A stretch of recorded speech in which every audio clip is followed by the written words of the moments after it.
Okay, I think we're okay, Will.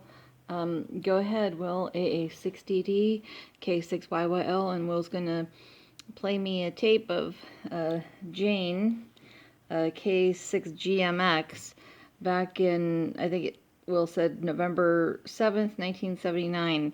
And Will was up on a hill uh, recording this up in the Fullerton Hills, I believe it is, in California. And you can give a little background here, Will, while I'm recording, if you like. Yeah, I'm in a VW bus at Skyline Drive in the Fullerton Hills, and she's there in Claremont, is where their QTH is. And like you say, she is running 600 watts to the pair of Brownie antennas, which are 5 elements on a 17-foot boom, vertically polarized, a pair of them about 12-foot separation. But first you'll hear Nova Scotia. It's 11 o'clock in Nova Scotia. PE1s have been in since sunup. And this is at the end of the QSOs as he fades out. Here we go. And this is 6 meters.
Okay, very good. And like Will had told me earlier, he was using a tape that he had previously recorded on some music, and then when you recorded the contact between Jane K6GMX in Claremont here, California, to the station in Nova Scotia, the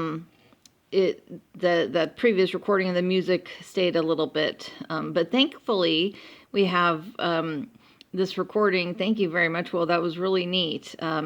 Really neat. So was that on 50.125 or which frequency do you remember? That's the old calling frequency. We've been on 50.110, the calling frequency. Okay, so it was on 50.110, and this was, you think, November 7th, 1979 at about 11 a.m.? I listened to myself again. I said 11/9/79, so it was the 9th day, and it was 11 o'clock. That's what I said. I said on the tape it was 11 o'clock. Okay, yeah, I thought I heard that too, but I wanted to make sure because you told me previously before we started recording. Okay, very good, and I thought that's what I heard.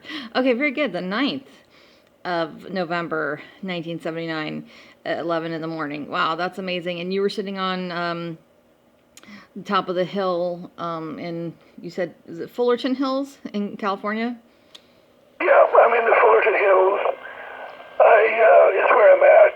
I say something about Anaheim, but technically I'm pretty sure I'm in the Fullerton Hills. I know I'm there, and in a VW bus, and that's. I probably have a 2-meter mag mount is what the antenna is. A 2-meter vertical mag mount is what you're listening to for the antenna. But did you... Now I tuned away from her to see what was up frequency, and then I tuned across her and tuned back down, see what was below, and then I came back on frequency. I don't know if you followed the conversation in there, what she was saying. I wasn't paying attention at the time. But now, when you hear it, it's kind of interesting. Okay, and Jane and her husband are both deceased now. Jane probably died in what year? I don't know, but if you listen to that recording, you'll hear her tell him that they're planning on moving up to the cabin. She doesn't call it back, and he comes back with the name of the place. Did you hear him name it? No, I'll have to listen to it again. I mean, later on I can play it myself, but no, I didn't hear it. Yeah, he names the particular place. It's not in my memory bank. I can't pull it back, but it's a cabin. It's really a full house on a lake up in the high Sierras, and she was speculating that once he retires, which will be like next year, we'll go up there, and she says, or who knows what happens, maybe I won't make it, maybe I'll be floating out in the lake. Oh, that's what she said? Oh my gosh. Yeah, that's what she says. And I think she was ill at the time, is that correct? Or did she know? Because I don't know. I don't know either. She never sounded sick. I never knew that she was sick. Just one day she was gone. Okay, that's too bad. That's too bad. Yeah, so really, thank you, Will. That's great. And her name is Jane, and she lived in Claremont, California. This was November 9th, 1979. And her call was K6GMX, Kilo 6 Golf Mexico X-ray. And her husband, was it K6GMV George? That is correct. Yep. That's correct. She was the first woman to ever get 6-meter was. No, that's very impressive. That's very impressive. And yeah, that's neat to have this recording. And tell me again, what was she running? It's a homebrew amplifier that George built out of an article. It's a 3-400Z vacuum tube, which is capable of linear 600 watts out. So she's running 600 watts out into what are called the brownie antennas, which are 5 elements on a 12-foot, 5 elements on about a 17-foot boom, and they're spaced about 12 feet apart, and they're both vertically polarized. And elevation was about 45 feet off the ground at this time. There in Claremont was how high the antennas were. Go ahead. Okay, very good, very good. Yeah, that's great. Wow, what a amazing tape. I'm glad you found that. Yeah, when I heard it, I thought, my God, it might have actually happened that way. If you want to have a premonition, because I don't know what George did with her ashes. Okay, all right. Well, I'm really glad that we have the tape. That's great, and I'm glad that you were able to find it and play it as well. And that's really neat. That is really neat to be able to have that and to hear her voice. Yeah, well, that November, of course, was the second highest sunspot cycle in history. Of course, she had been there for the highest in 57. Of course, I wasn't. I was just a kid. I was shortwave listening, but, just a kid. And so but I don't have, I've got all these other tapes here of that particular time frame I can play you. I've got this is the 9th. On the 16th, the JAs come in, and I have 3 cassettes that are recordings of the JAs as they came through. I would love to hear those sometime. Maybe we can make another tape, another little video about that. Yeah. Well, it's easy. I can do it right now. Let you hear it. You don't have to tape it. I'll just let you hear some. Let me reject this tape and grab one of the other ones here.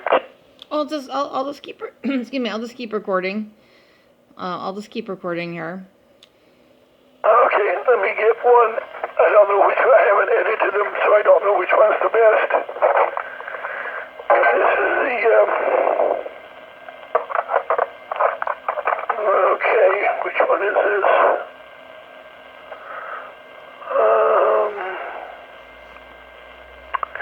This is the East Coast on the 16th. Ones, twos, and twos. W1s and W2s coming through on the 16th that morning. And then there's the JAs that evening. That's tape 1. Let me find tape 2 here.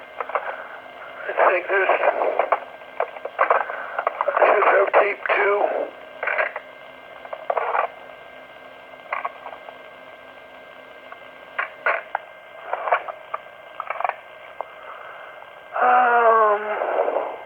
Tape 2.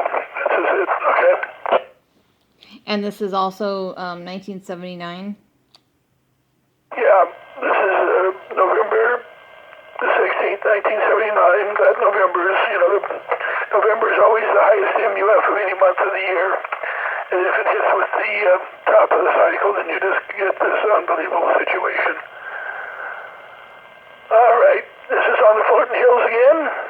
It's also a 2-meter 5/8 mag mount antenna. It's noon to 1 o'clock. See what I can hear here when I turn it on.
W-I-L-L.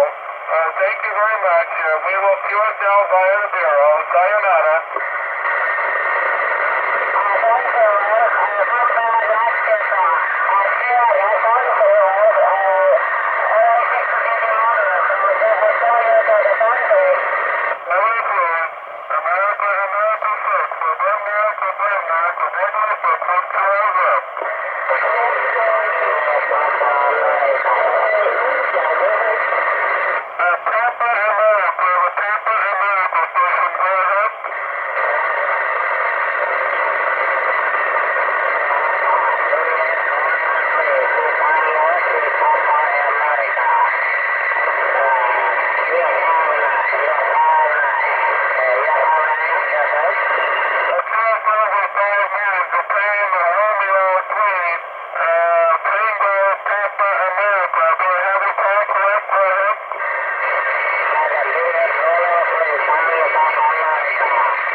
I finally got that F in there.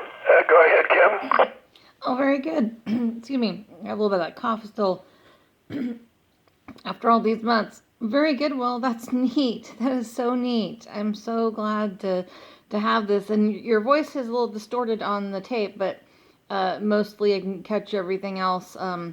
It's a little bit difficult listening, but it's really neat to have that for sure. And thank you so much for that. yeah, no, the RF and the sideband RF gets into those old plastic tape recorders. You can't really shield them, so you have RF as well as audio at the same time being recorded. So that's why there's some distortion. If you listen to it a couple of times, you can make it all out. The other thing is now when the JAs are talking, there is no RF distortion going into the tape. But they notice they all have horrible accents. You know, when you talk to them down on HF, those guys are used to speaking English, all right? But the VHF operators, they don't even know English, most of them, and they don't pronounce English well at all. It took me forever to get that Japan, Florida 3 out of him. Go ahead. Okay, wonderful, wonderful. Yeah, it's great to have that. I'm so glad that you got that. And now that was on also 50.110 as well. No, I was up frequency. I was probably around 160 or something, but it didn't matter. Did you hear all that side slatter? I mean, it was full from the first half megacycle. Nothing but JAs screaming on sideband. That's pretty amazing, right? That's really amazing. Yeah. Wow. That is really neat. I'm really impressed. Yeah. So 1979, all that going on 6 meters. And what time was that about in the day? That particular one, you know, every day it had been building, and there were big base stations. Well, like George and Jane, they had worked Japan already. I hadn't. And then on the 16th, I was going up on the Fullerton Hills every day because that November was once in a lifetime situation. And I ended up sleeping in for some reason on the 16th. And so I was late. I stopped and got something to eat. And as I started up the side of the hill, I started hearing them come in right around 12 o'clock. So I got to the top of the hill, and I was never able to put my portable antenna out. All that is being worked with a 2-meter 5/8 mag mount on the top of the VW bus, and running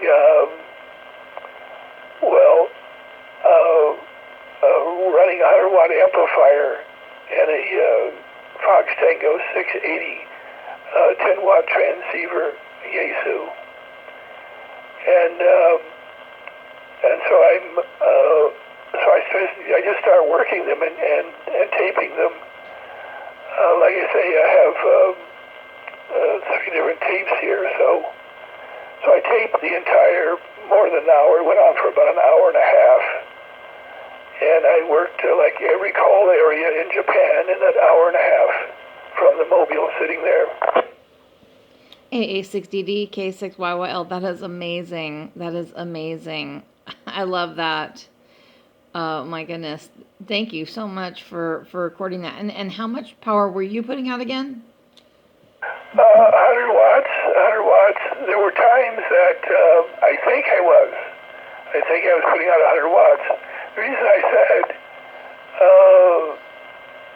I usually had the amplifier on most of the time, and so the amp was separate from the radio. This radio was a 10-watt radio. If you look up Fox Tango 680, you'll see a nice, cute mobile, all-mode mobile with a blue readout. That was the radio I was using. And then it was a big solid-state brick amplifier that put out about 100 watts with the 10 watts of drive. And going up to the mag mount. I did have a portable beam and all that, but I absolutely had no time to ever put it out. And then when it faded out, of course, it was really gone again. But yeah, this is the 16th, 11/16/79. I would have to look back up to, I'm not sure what day of the week it was. Somehow I think it was a Saturday or a Sunday. No, Friday or Saturday. I'm pretty sure it wasn't a Sunday. But yep, it's absolutely once in a lifetime sort of thing. I was afraid the cycle would go and I'd never work any of them because the big guns had been working them, and my little pipsqueak mobile hadn't. But that one day was, you can just tell how everything is 5.9 plus, and you hear all those signals off to the side. You hear so much noise off to the side, and then their accents are so terrible that it's very hard to figure out what the hell they're saying, even though they're very strong. It's just they're QRMing each other. And you know, every time I said QRZ, you hear dozens of stations yelling at me at one time, and I'm trying to pull them out of their own QRM. That's amazing. Well, I love working the Japan station so much, and I'm so glad, and I hope one day that I will be able to work the Japan stations on 6 meters. I love their enthusiasm. You know, they are just absolutely fun to talk to. They have such a passion for ham radio, and I love that. Yeah, I have to look through some of these. I'm pretty sure I worked a couple of YLs that were running lower power. Almost all these stations I'm talking to are 100 watts, but there were 10-watt stations back then too. And I'm pretty sure, I have to look back through, I think I did work some in my memory. I'm almost positive. And they're weaker. They're weaker in the scenario. But I haven't, I've been digging through everything looking for these tapes, and so it took me. And also, one of my players was non-functional. The one I used at George's funeral to play Jane's voice. That tape I haven't found. I found the player, but it had a different tape in it, and so I was lucky to find this one. I thought, well, maybe there's a slight possibility I could find her voice on something else that I wasn't really recording her. You know, I was recording the band opening, and so actually the very first one I looked at was the VE1 tape, and there she was. Wonderful. And the VE1 station, she worked all the way from Claremont, California to Nova Scotia. That is correct? Absolutely. And it would have started at sunrise. She's been talking to him for 4 hours by then. I really wish I had gotten a chance to meet her and George, but and they lived in Claremont. I probably, like I said, passed them in the grocery store at Stater Brothers without, knowing. Obviously, it was, they've lived in Claremont all their lives. I've lived in Claremont all my life, so it's, probably passed them and didn't know it back in the day. So, but that's so neat. Thank you so much, Will, for sharing that. And yeah, maybe we'll find another tape of Jane talking, and I don't know if you have one of George somewhere there, but that's really neat. And thank you. AA6DD K6YYL. Hearing it would only be by accident. It would only be because he showed up when I was taping something else. I don't know of any tape that I have him on. But that doesn't mean it's not there somewhere. And we're very lucky to have her there. And this is, because I don't remember hearing her much beyond that time frame. So this would have, and maybe she did know she had something physically wrong with her at this time. I don't know. Like I told you, the problem was she smoked a lot. Yet you don't hear it in her voice. You don't hear any. She has, if you listen to her, she has a very outstanding radio voice. It's very clear and crisp. And so she, so that's how and she was, lively and intelligent. I don't ever remember hearing her sickly at all. or having any problems at all. Of course, here again, that wasn't something we normally would talk about over the air. If you were having problems, you wouldn't air your problems to other people.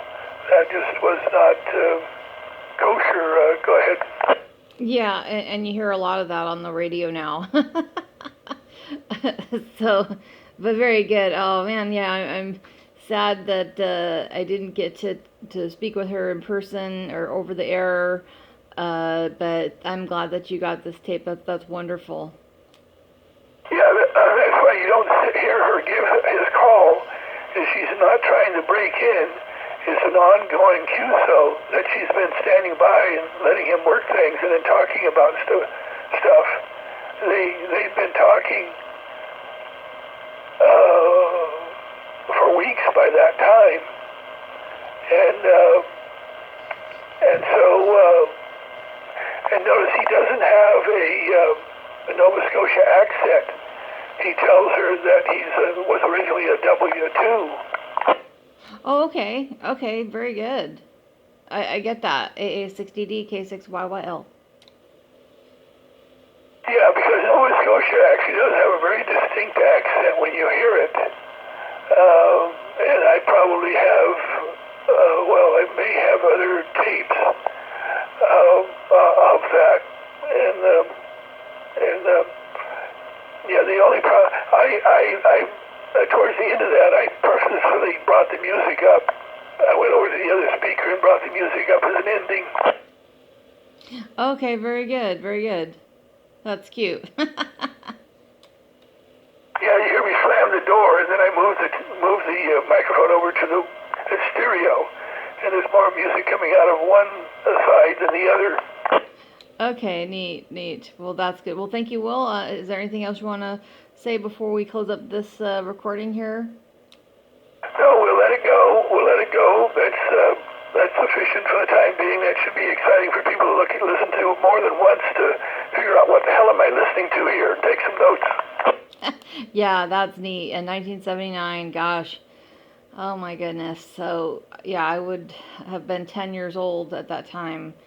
So, that's neat. And anyway, thank you very much, Will. It's been a pleasure. And hopefully, yeah, you can find a couple more fun tapes, and we'll do some. And I know it's not the easiest to listen to for anybody who's listening to, but it is fun and nostalgic to hear what was happening back in the day and how amazing that cycle was. And yeah, there was just wall-to-wall Japan stations there on 6 meters, and I just love that. And I can't wait to work the Japan stations on 6 meters. Like I said, they are such a fun.